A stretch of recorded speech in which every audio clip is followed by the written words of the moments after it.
Alam mo kapatid, dati ganito ako magdasal. Lord, bigyan mo ako ng bahay.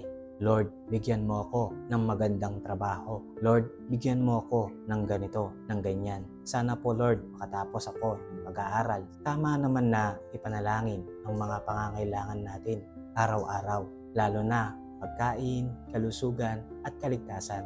Pero napansin ko, karamihan ng hiling ko noon ay puro material na bagay. Pero alam mo, may mga sagot si Lord sa prayers ko. Oo, may mga natupad at nagpapasalamat ako doon.